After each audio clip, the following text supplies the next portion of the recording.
Good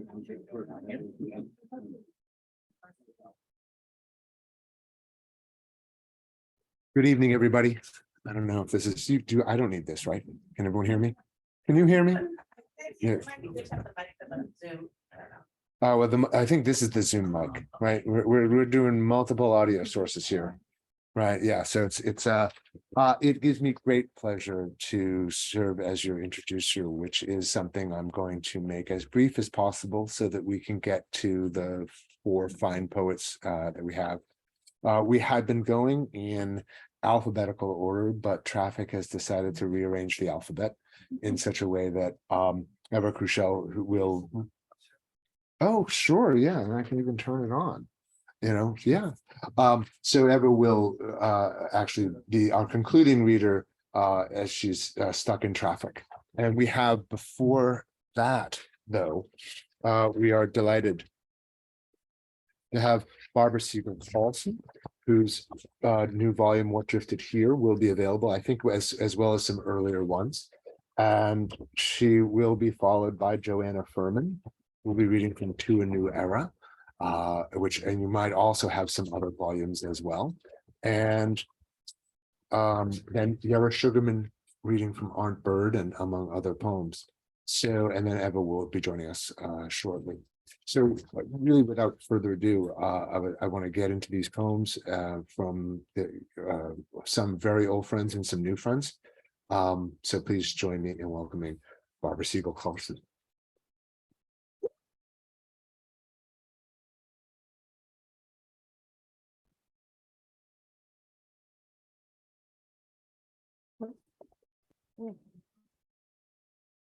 Okay, well, I just want to say thank you very much, James, for having me here. And I also want to thank Ewa and the other writers for coming, and all of you for coming here tonight, and all the people in Zoom.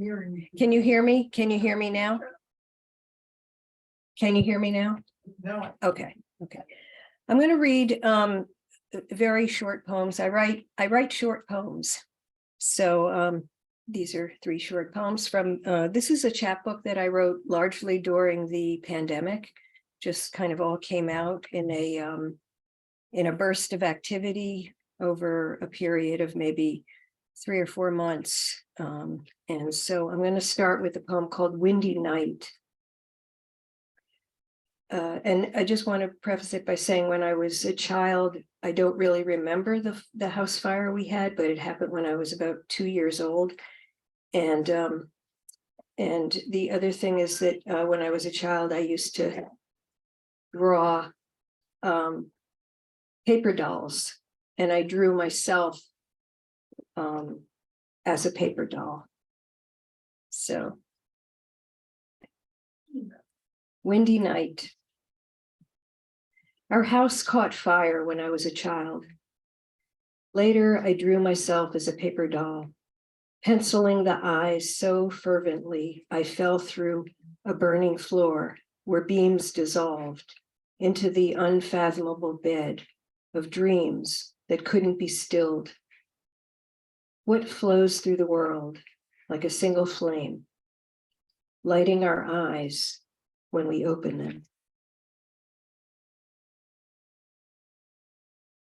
This is called Paradoxical. The astronomer Olbers called the universe a paradox because its age is infinite with stars. So the night should be made of light. Joan of Arc cried out as her body was eaten by flames, but her heart was never consumed. Maybe her voices carried her into the oldest night of this early spring dawn.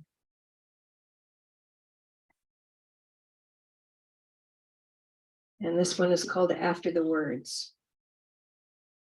I live in the silent things, the stillness of rooms after the light has left, and shadows have settled the same inside as out. What lies between the sleeping and the dead, the flying and the feather that lies on the ground? the memory, and the future. Because what we feel when we're dreaming holds too much to see, as here in the words, long after the words go silent. And I'm going to read a few poems from this book. And the first one is called Letter to Kierkegaard from Dickinson. And it is in the style of Dickinson and, what she may have said to him. The first line is from a letter of hers, and just the quote, "Become joy," is actually from Kierkegaard. I have more birds in my life than people. Today, I'm looking for them, tapestries of sound. But the bird bath's full of leaves. You say, become joy, like the bird that sings of nothing, and the lily that drinks God in light. My words, my only wings. Without them, who would note this breath? What flower would rise without earth? For the emptiness is fathomless. I'm searching for joy in the blankness of the sky between my arms, though I can't penetrate the soul or hold a bird in flight.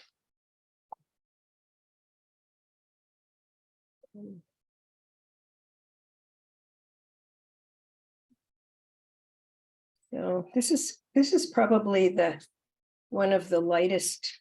I don't usually write funny poems, but maybe this is. I don't know. Funniest I get, I guess. The deepening.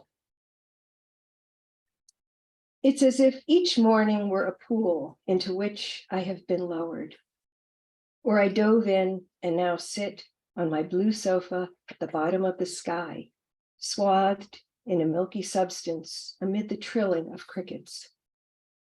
A few minutes ago, my husband clinked his spoon to his cereal bowl, then stepped to the sink to wash them. Soon the side door opened and closed, and he was gone. In my pool, the dream of sleeping in a tiny room whose walls started softening with wastewater felt all too real. The truth is both milky and dirty. The truth is, he didn't wash his bowl or spoon.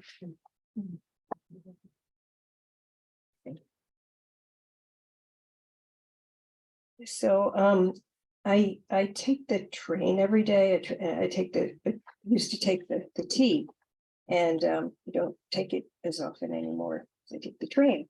But when I took the T, there was a woman who got on, and she had long braids covering her face, and she was saying something over and over again, sort of chanting, and her voice got successively louder. It was very crowded that day, and it was troubling. So I wrote this poem, Seeing Things. Long braids covered her face, and no one spoke or looked at her in the crowded subway car as she carried on saying things, almost sing-song, as though putting a child to bed. Only the voices kept rising from forces no one could fathom. Just outside the station, a red petal, marked with footprints, lay on the pavement, blown from some flower that opened in the sun, so close, so far away, whose light is all we see. And a couple more. It's just called Silent Rhapsody. And just got up one morning and looked out on my porch and saw something that inspired me. It's just kind of like cobwebs.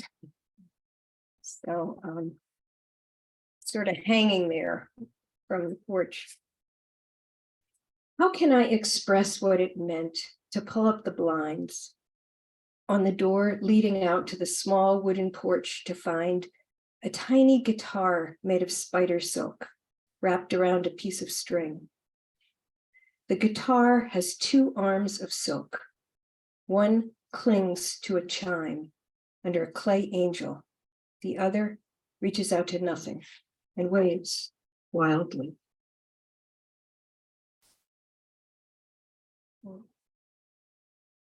And I'll close with this one. Joseph Cornell is one of my favorite artists, and this is a poem about him. Joseph Cornell dreams by the stove. He wore bandages of moonlight and stood at the edge of an abyss. Behind the stove glass, a dancer without a stage wandered in search of a fountain, heart running to the sea. He followed the glowing embers of a ship, sighing between hushed wails to the bones of those lost at sea, now filled with voices he had not heard before or had forgotten, who were calling as they have always called, only now he could hear them from the stillness under the waves. Thank you.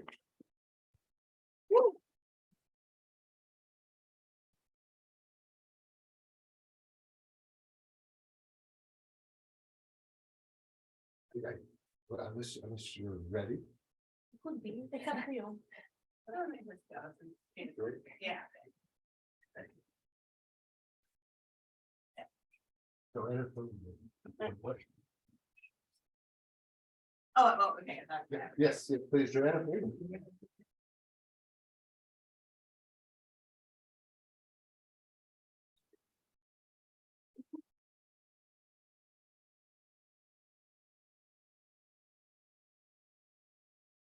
Try not to kick anything else. Anyway, thank you so much for being here and for being on Zoom.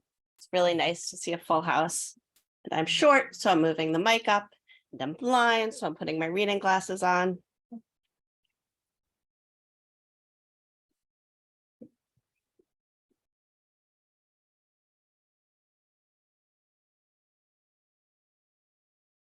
This is called Why Can't Middle Age Be Like Childhood, but with sex, liquor, and hipper boots? Some days, all I need to be happy is a subway seat and a Diet Dr. Pepper. Other days, I'm waiting for the fog to spell out my name. It never happens.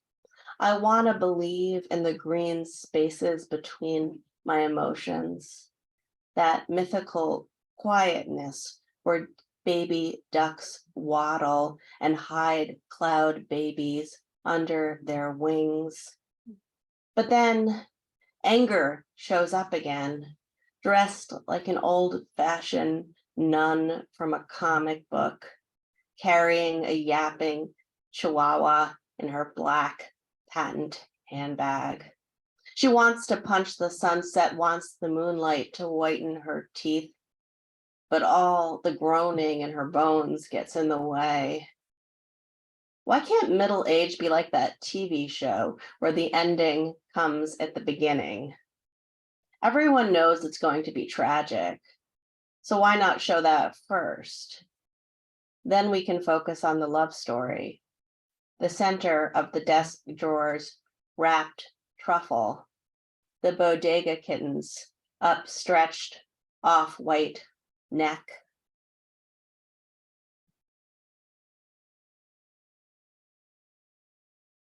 So this poem, the title isn't jammed, so it just kind of goes into the poem. The cat we don't own sleeps on my chest and doesn't meow.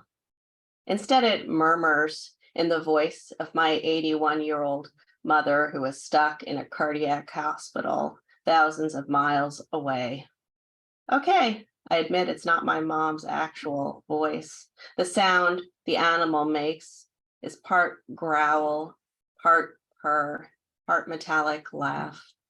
It's not really a cat either. It's half cat, half miniature rhino.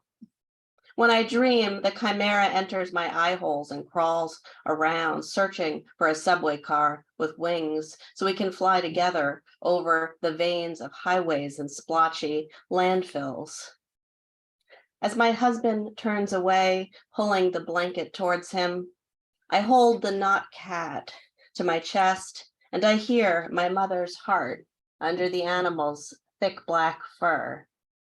It's beating too fast, too irregular, so I know that it wants to escape its animal body, wants to stomp its feet in blood-red flamenco shoes, wants to cry out, to borrow the sun's bullhorn, to scream at anyone who'll listen.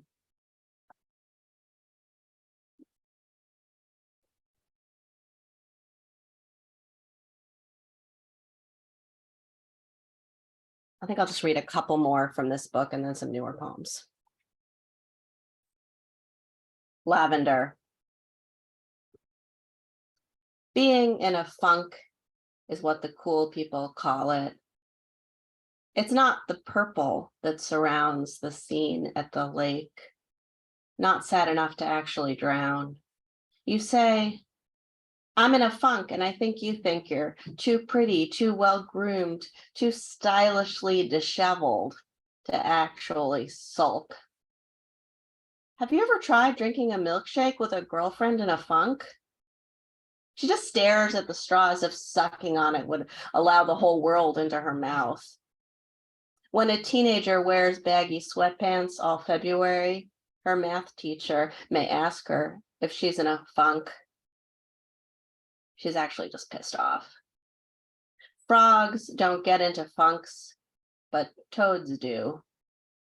In the Bible, Abraham thought Sarah was in a funk, but she was actually shaking with grief.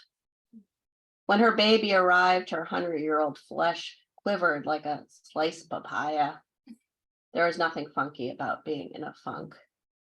The Polish biochemist Casimir Funk invented vitamins.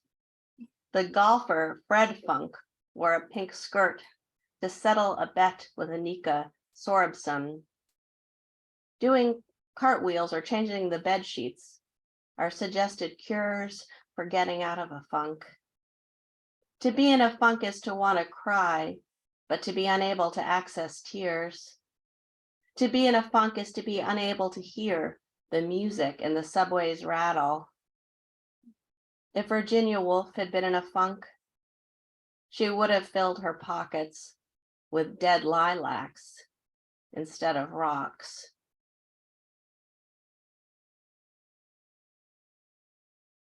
This is called the poetry reading.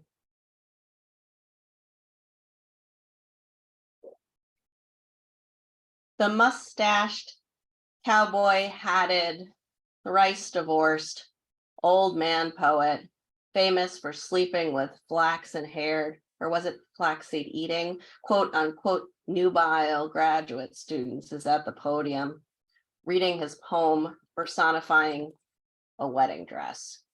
How sad it is all alone in a dusty closet, how it longs to be laid on a funeral pyre or set ablaze next to the replica of Plath and Hughes's Robin Egg Blue Terra Cruiser Gas Ranger. Was it the neglected moonlit member of the old man poet, quote unquote, breaking into blossoms, or recoiling from the memory of time passing faster than the dust can settle on his brand new Honda Civic LX or ranch-style remodeled sunroom? The audience is trying to remember what ingredients they need to pick up for tomorrow's paella. What that email said about the time of the meeting with Suzanne about assessment. They're alternately trying to remember if they remember to order that Minecraft book for a nephew's 8th birthday party, and worrying if their Facebook level friends notice that their purple cat socks clash with their scuffed burgundy clogs. And at a certain point, the poem has gone on for so long, no one can tell if the old man poet is still personifying that wedding dress, or if a headless wedding dress has taken his place at the podium. We look up from the cell phones we are hiding in our laps, and there it stands, smoky and lacy, in front of the glowing microphone, in the corner of the basement bookstore, 104 miles from the nearest artist colony. The flaming dress is burning like a 12-hour candle, or like the lost poetry of an elderly Rimbaud written on the slats of sunken ships. And the dress itself has grown a mouth, and in the middle of its flames, its lips belt out a new poem about fake cowboy poets, how sad they are, how alone.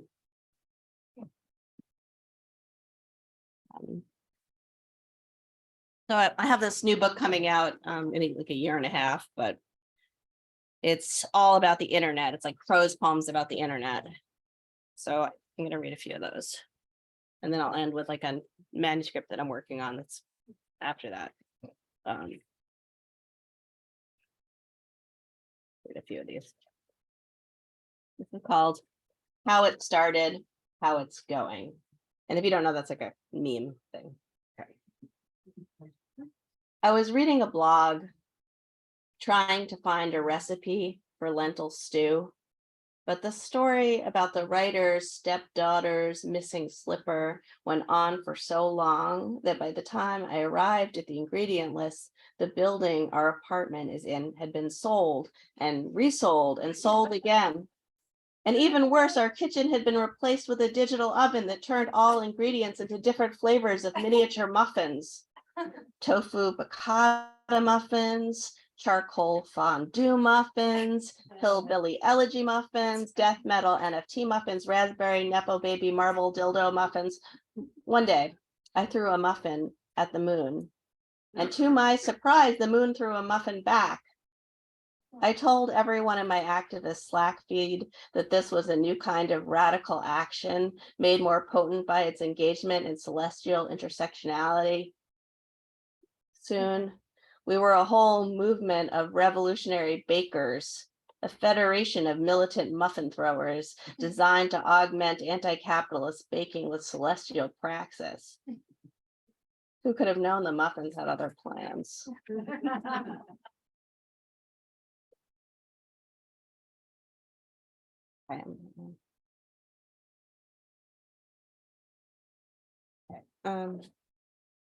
Poetica Fondant. This is also about baking, but these are the only two about baking, so I don't know what to say about that. I baked a cake in the shape of a moon, and no one could tell what was a cake and what was the moon. When I cut it open, it tasted like overly sweetened watermelon tea and smelled like the shadow of the leaves on a lake. I loved it. But then the bloggers arrived complaining that my baking was bougie. So I crafted a cake in the shape of my face. It had curly hair, glasses, and an open mouth that could keep talking even when no one was listening. In my big marble cake nose, I hid my people's struggles, the escape from the pogroms and the years of overly salty chicken. I loved that cake too, but was ashamed to admit it. I had read that identity politics was just the cream filling of neoliberalism. So I baked a cake that was messy like New York. I cut it open and rode the subways inside, eating my way through dirty, glistening sidewalks like a hungry Frank O'Hara. But that was the year everyone claimed to be Frank O'Hara, even those numbskulls who hated modern art. So I baked a cake shaped like the internet. And when I cut it open, everyone who tasted it said it tasted just like the internet. And I kept eating it and eating it and eating it in a kind of durational performance until the cake itself was the internet. And I myself, the somewhat delicious crumbs. I'll just read one more of these and then a couple newer things that I'm doing.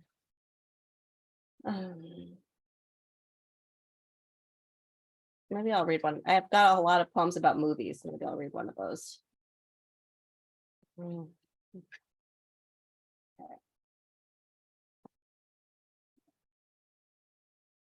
This is called Chapstick traces. At the end of the movie, Ali Sheedy and Olivia Newton-John switch places. Their flesh pixelates. The blonde becomes a leather jacket and the brunette a pair of periwinkle flats.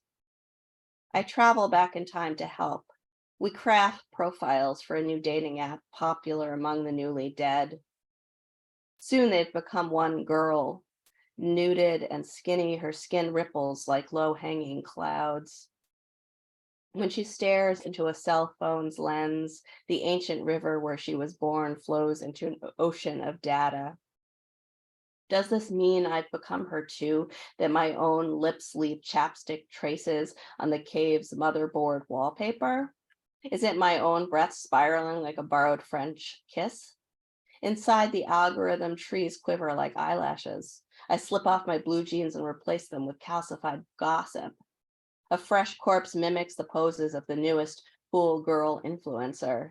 A message board becomes a featherless bird. When the bathroom mirror flickers with TikTok how-to videos, it's finally summer. The high school floats above, shedding bricks like flakes of old skin. I don't think I have much time. Maybe I'll just read one more. I'm going to read. So I have another manuscript mainly of like dead mother poems. So I'll read one of those.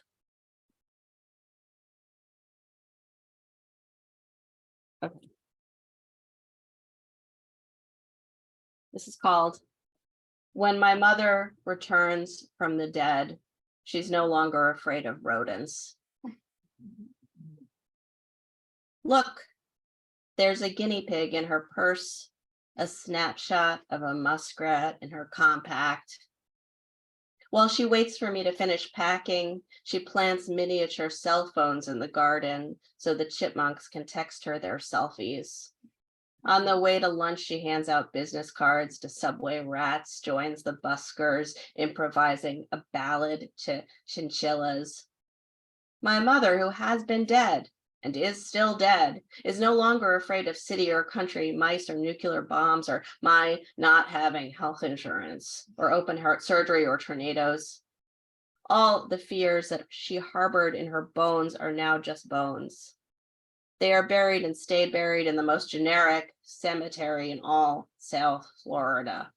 So when my mother returns from the dead, she is still dead, still my mother, but now the fear that surrounded her like an aura of angry bees is gone. She is part mother, part augmented son. And me? I am still her daughter and still afraid. I hide when the cat races to the mouse hole behind the radiator. I hire caulking experts, and I can still hear her voice calling to me from 40 years ago, reminding me that those squirrels shaking autumn leaves for acorns, watch out. Those cute squirrels, they are wild beasts and probably have rabies.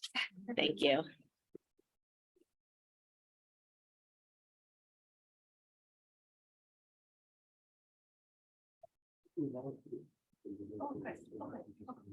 Yeah. So, yeah, thank me you, get Joanna. it. Okay. Yerra Sugarman.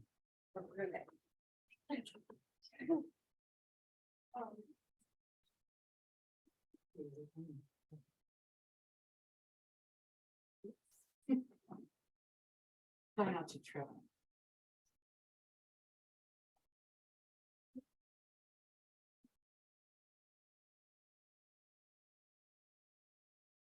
Hi, everyone.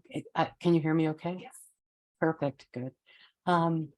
Welcome and thank you so much for being here. I've never been to the bookstore before. I live in New York City and I've lived in a few other places, Houston, Toledo, and I've been to Boston, but not here. And I'm so honored to be here. So I'm going to read mostly from my recent book, Aunt Bird, and I'll read one poem from an unpublished book.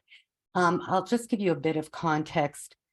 The book is about my aunt, and her name in Yiddish was Fega, which is bird in English. And she died at the hands of the Nazis, or she was murdered at the hands of the Nazis in the Krakow ghetto in Nazi-occupied Poland in 1942.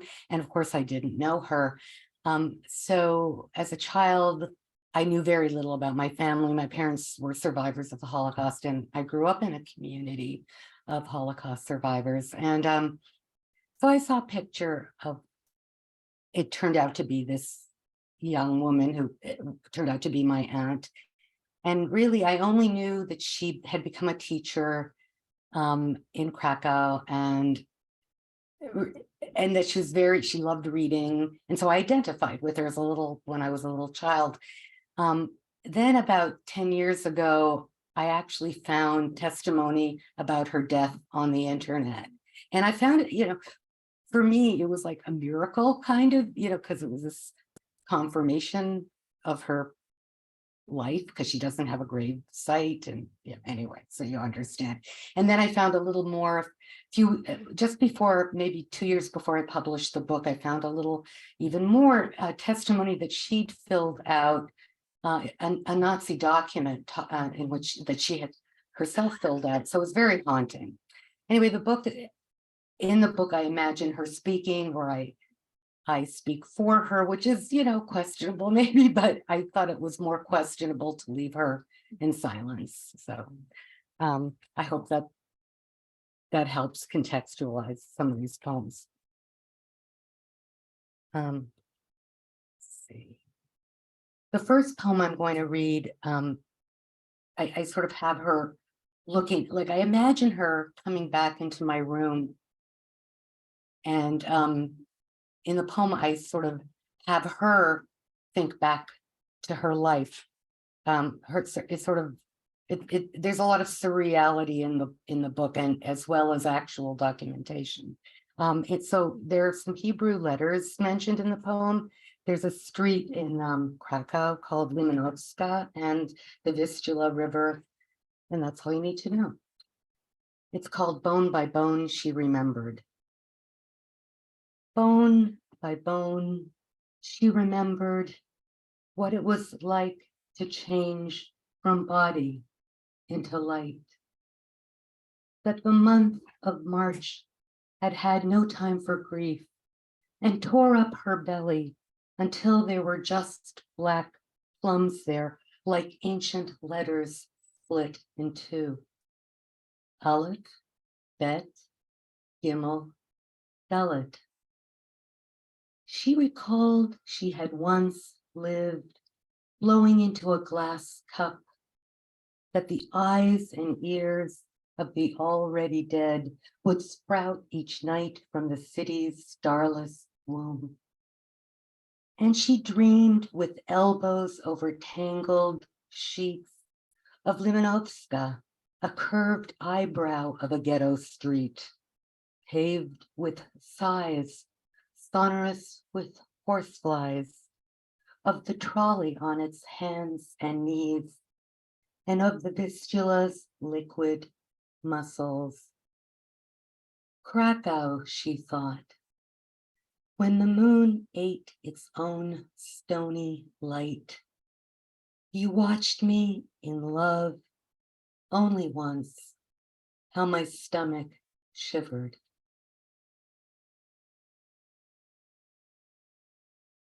The next poem I'll read is called She Lived Amid the Tumult of an Occupied City.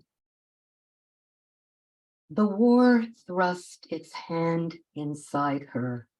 It churned her belly and her heart, and she lived amid the tumult of an occupied city, a donkey led by its bridle.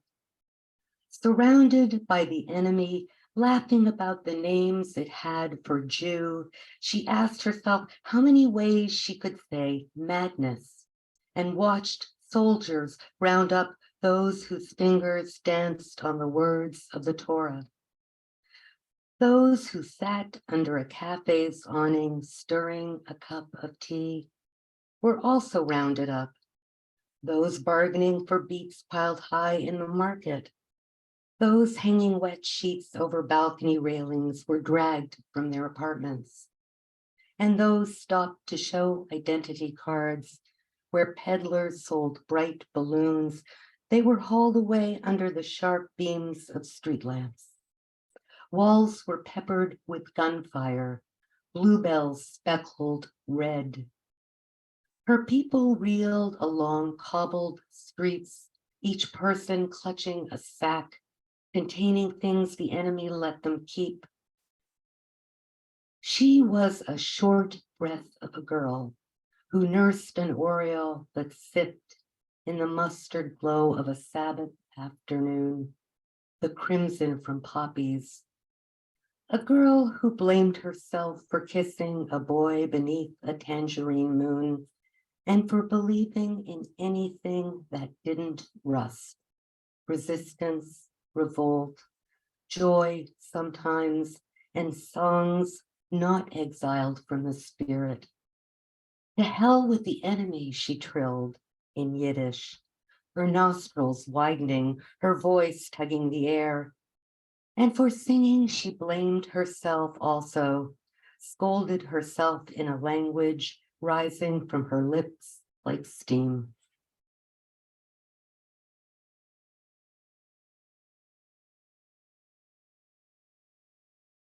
I'll just read a few more from the book.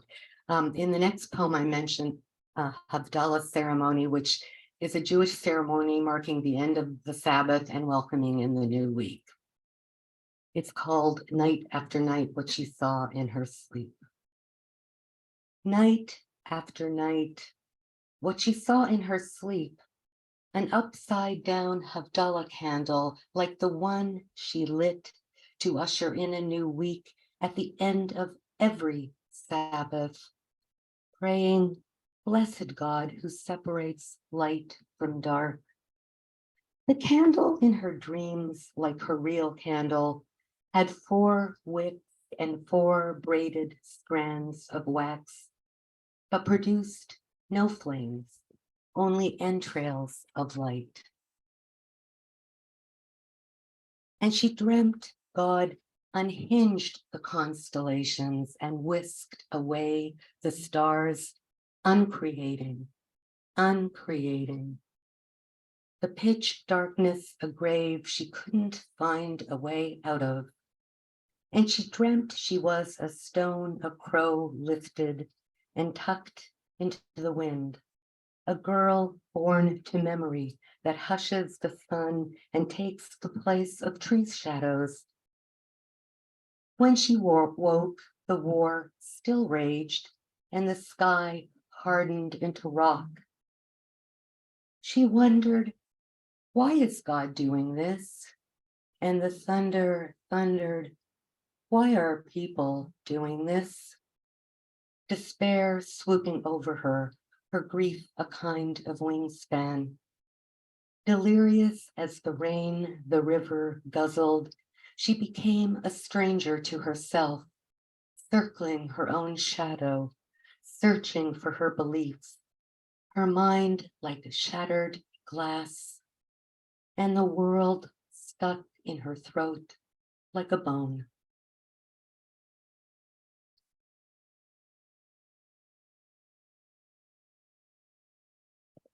I'll read 2 more from the book.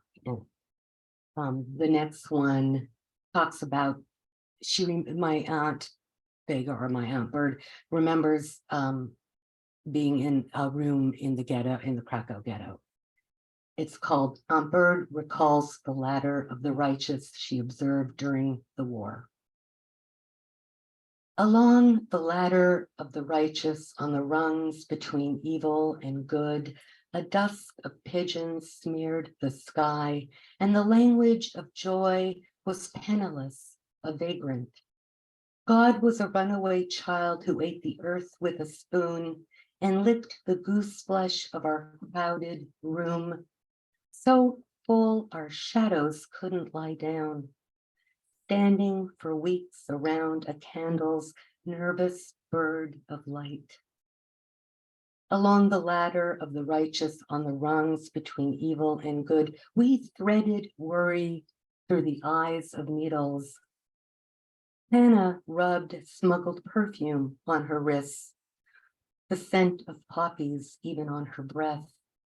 Jacob printed letters of the alphabet on his palm with a lump of coal, and for each character he remembered, he mouthed a gun's hollow boom. Leah mistook stones for beans. She stirred them in a pot, and we wondered if the sky would stop.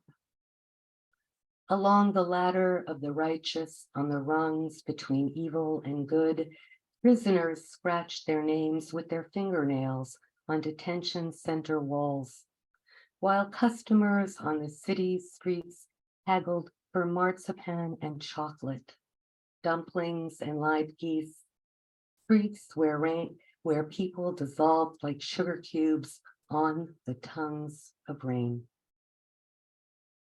I'll read one more from the book and then just a last poem from another manuscript. It's a short poem, and in this poem, I sort of imagine myself telling my aunt about the world today. It's called Kiddush, and Kiddush, you probably know, is a Jewish prayer recited over a cup of wine before the meal on the Sabbath or a holiday. Kiddush, to my aunt. In this world, tyrants gaze at themselves in mirrors and comb their hair. Withered leaves fall out, stabbed by spikes of sunlight. Man's claw the air. In this world, where there are still celebrations, the last breeze coming from a jailed girl's body, the final breath released from the lungs of a 7-year-old. She is called Jacqueline C. Floats past barbed wire nettles budding on a fence that surrounds a detention camp for migrants. Knife lit, human invention.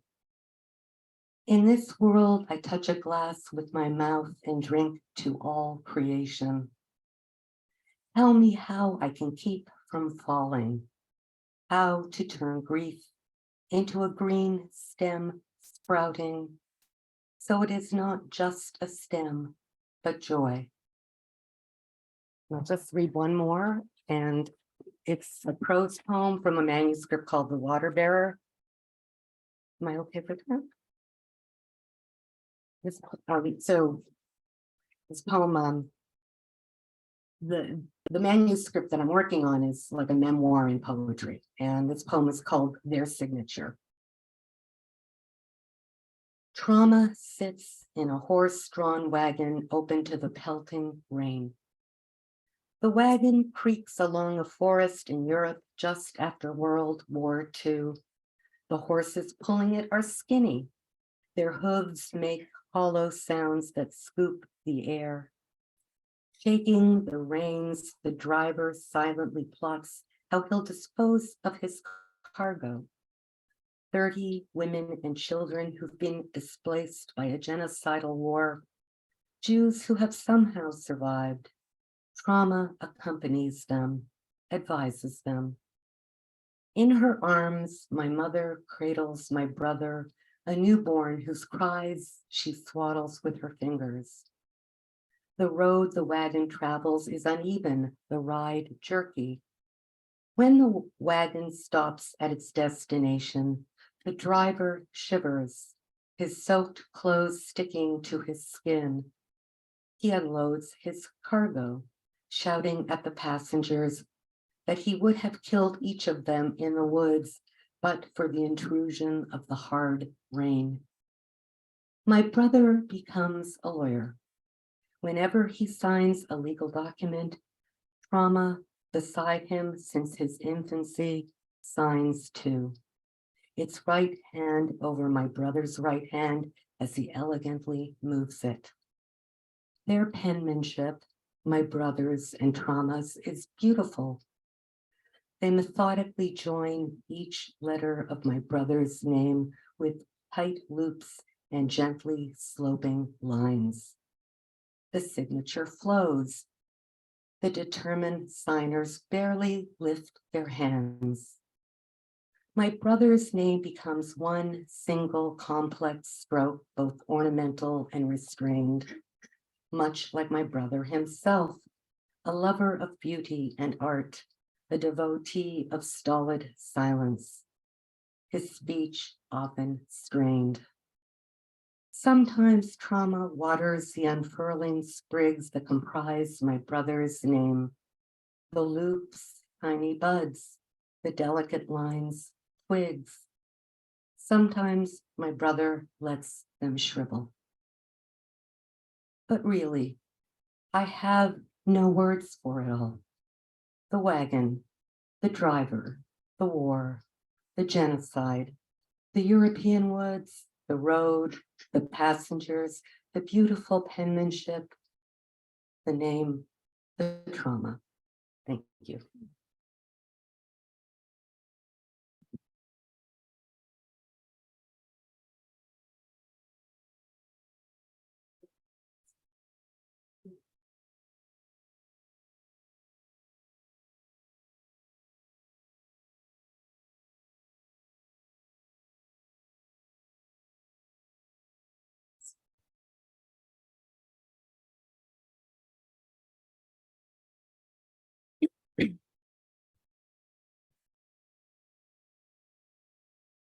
I called a grief support group the other day. How long has it been since your loss? A man asked. No specific date, I said. It happened imperceptibly, through slow shrinking. There were no funeral rites, only tiny articles missing, confusing parts of speech, making up my own words, mourning my mother tongue. I called friends' eyebrows eyebushes, or I would brood over them, unable to decide which words to choose. Do you feel abandoned by God? The voice on the other line asked. How could I? I speak in tongues now, but they flicker in the air. They burn me at the tip and vanish. Perhaps you could plant a tree or write a poem, the man asked in conclusion, as he had to attend to other deaths. Thank you for having me, and it's an honor, and sorry for being a little bit late, and I don't deserve to read last, just lucky. And wanted to tell you, this book I wrote, that's my fourth book with Omnidon. I wrote it during COVID, during my one semester sabbatical. And I read about birds. I bird watched birds' behavior, and I also studied DSM-5. And so I have a persona of a psychiatrist who diagnoses and misdiagnoses birds with mental afflictions. I also have a persona of a poet, and they sometimes swap roles and their intentions start dissolving. And then I also read a bit about the history of madness, Foucault, but I also read Hildegard of Bingen. And she had amazing remedies, you know, like if you feel melancholy, you should eat a liver of ostrich or put an onyx in your mouth. Amazing herbal remedies. She's actually the patron saint of European Union. She was sanctified after many, many years because the church was very suspicious of her. She was the Benedictine nun, a visionary. And a bit ostracized. And then John Paul it was surprisingly Benedict XVI was so abhorred by so many. He saw beauty in her and he sanctified her. But today I wanted to focus on my dad's poems or memories, and some of you know why, and I'll tell you later. Acts of Exile. This is when my dad visited me. I teach at Colbisa in New Hampshire, 2 hours away. It was around 8, maybe 9 years ago. Acts of Exile. My 80-year-old dad visits from his native country. The Global Cafe Club I run at the college is having a belly dancing workshop. There is a table with some soda and chips for the workshop guests. The workshop begins and my father positions himself in an armchair far in the corner with a bowl full of chips. It is the first time I'm taking a belly dancing workshop. It is his first encounter with chips. The chips, a symbol of the rotten West, were inaccessible during the communist regime. After the regime collapsed, they were one of the most expensive imports on Polish shelves. I bend the knee to drop the hip and straighten the knee to lift the hip again and again. My dad in his corner lifts each chip to his mouth and crunches over and over. Not unlike a burlesque show, we each indulge in the forbidden. The belly dancing coach says, imagine you have your arms full of groceries and you push the car door shut with your hip. I recall my dad getting lost years ago, his first time in an American supermarket. I imagine him hiding there until they closed the shop, wandering between the aisles and snacking from every possible shelf. Now he's my only child in the corner of the room, an empty bowl in his hands. Later that day, he will tell me he's not hungry and won't have dinner. The closer you are to the ground, the easier it will be for you to find the balance, the coach says. How we both try. And my dad actually died 2 days ago, so I'm going to Poland, yeah. But it's a good thing. I had to let it go because he really had a bad dementia, and I understood that he was very traumatized as a child because he started to say it's 1945. It was painful for him. So I'm going to read a poem in Polish, also about my dad. And I have 3 books in Polish. I think it's from this one. And I read it first in Polish, and then I'll read a translation by Karen Kowacik. Oda Rzeszowska. Tato, misiu gajowy, rozpędzony na rowerze, żyto na polu nie nadąża kłaniać ci się w podskokach. Ptaki zlatują się na szczudłach, w światło przez szprychy. Przenośne, w tym pędzie na przełaj. Źdźbła trawy, komentatorzy twojego sportu, przecinki podkarpackiej składni. Kolibrze z sercem na lusterku. Rzeszów? Rzeszów is like 100 kilometers away from Ukraine. So if you saw like those things on television from Przemyśl, so like we live half an hour away. So like we also have a hub, and like our airport is a military airport now. Rzeszów Ode to. Sweet daddy, Smokey the bear, bolting downhill on your bike. The fields of rye don't have time to greet you mid-flight. And birds sweep down on stilts in the light streaming through your spokes, transported in this cross-country dash. The blades of grass comment on your sport in sub-Carpathian syntax. Hummingbird, with your heart on a mirror, you are not of this world. I actually posted that poem on Facebook in Polish, and I forgot that the AI, does it automatically. And it was so cool because the people were like saying, wow, grasshoppers comment on his sport. And I was like, no, these were blades of grass. But like it was so cool. The mistranslation was awesome. And I might revise the poem actually. And I'll read one more because it's the first, I think, poem that was my first publication. I came to US to do my PhD in English 20 years ago, and I didn't study creative writing, but my first publication was actually this poem, also written in Polish and translated by Karen Kowacik, and it came out in Spoon River. My dad used to be a beekeeper as a hobby when he retired. Beekeeper. My dad's a master beekeeper. For the bees, he's a veritable cosmonaut. He's smoker, an accordion from a different planet, or a tin bird with a knapsack. Or he's a priest, and the smoker his incense. The drunken bees, like oracles, bow to him, trembling.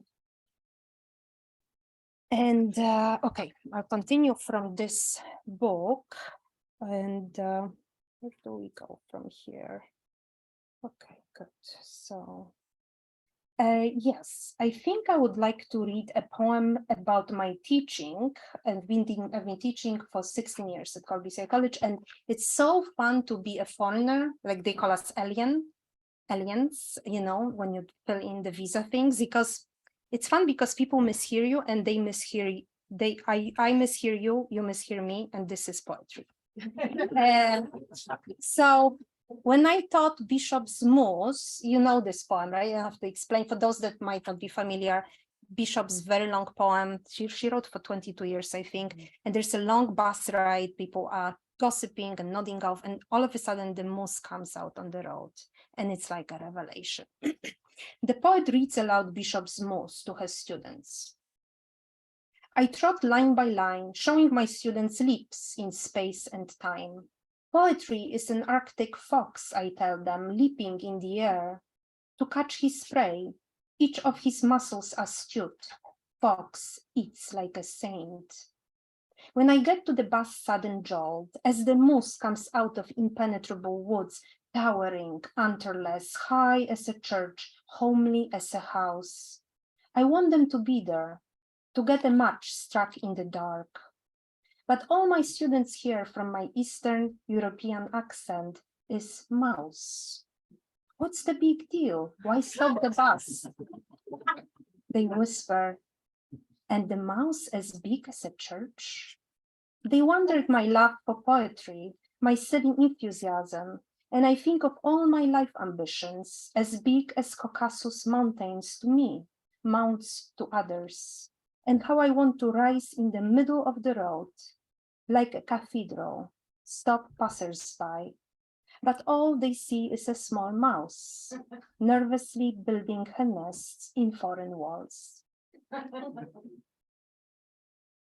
And during COVID, actually, our neighbor built us bluebird boxes, and the bluebirds started to arrive and nest. Still time, yeah. Yeah, bluebirds started to nest, and then now they show up every year. And you know what is cool about bluebirds?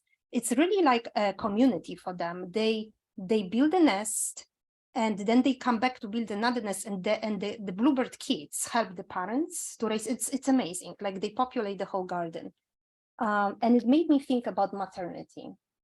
Consider a womb as a bird. One powder blue unfertilized egg and 3 blue nestlings, and we build a station of dreams. Fecundity, what is it? If she had a child, she would tell it these nesting boxes are about luck and timing, although best when they just transpire, so we can proclaim a miracle and shun meticulous planning. But she tells an invisible child carrying her down rivers that to be the mother of all means to dwell in sorrow and evanescence. A mother and a virgin in one is our ideal, so we overcome gravity with tails. And these bluebirds, domesticated partially, reproduce in our hands. Hands of a mother are a cradle, and hands of a non-gravitational mother a boat. Ancient Greeks believed the uterus had suckers. Imagine it as an octopus or a cuttlefish. And that brings us to wetness. The nature of mother and the ocean are one. A womb, animal within animal. And because we are only to understand analogically, a womb is also a vessel, wineskin and a dove. Holy Spirit. Fallopian tubes as wings. That's why shamans dress as birds, to access the other world. What flatters? If there's time, I can read one more or finish. You let me know. Okay. Because I feel bad that I didn't read any diagnostic poems. And, you know, I noticed a bit at the beginning, I read about extreme birds when COVID started because I couldn't travel and I love traveling. And I would like study cassowaries and, you know, they disembowel tourists, right? Like southern cassowaries. I would read about marabou storks, and like the psychiatrists had to like lobotomize them because they like eat pretty flamingos and they defecate on their legs. So because Joanna read a funk poem, I actually thought about like, I'll finish with a sparrow in funk. Tiny throat diagnosis. A sparrow, tired of being a sparrow. The injustices mount, little brown jobs, ubiquitous and invisible. Always the same seat. Humans don't even bother to use their binoculars. Would anyone even please be able to notice that there are the Bachman sparrow, grasshopper sparrow, sharp-tailed sparrow, seaside sparrow, lark sparrow, olive sparrow, sage sparrow, chipping sparrow, clay-colored sparrow, fox sparrow, savannah sparrow, and vesper sparrow. With such names, the sparrow could be a prophet. Then to her, the songship, the twirl, the covenants would belong. Venerable Bede, in his ecclesiastical history of the English people, says, the soul is a sparrow that passes through the hall of a king. Or she could be the queen of kinkiness, just like a salt marsh sparrow, each of her eggs in a nest with different DNA. She could be a powerful aphrodisiac. Nymphomaniac witches disguise themselves as sparrows. In the meantime, I am giving her a short test. I'm sprinkling crumbs. Do you swing on branches? Do you feel A, little to no interest in flying? B, guilt? C, lack of preference for art? D, aversion to singing? E, desire to fly into glass windows? Do you prefer being called a slut, William Carlos Williams, a sad sparrow, Cliché, a pet of courtesans, Greeks, an amorous sparrow, Elizabeth Bishop? Let's look at what you eat. What feeders do you frequent? Oh, it's a sunflower oil deficiency. I prescribe turmeric, which helps with inflammation. I prescribe Wordsworth, who wrote, man's life is like a sparrow, mighty king. But sad sparrow, first read Catullus, in which a girl keeps you tenderly on her lap. Thank you.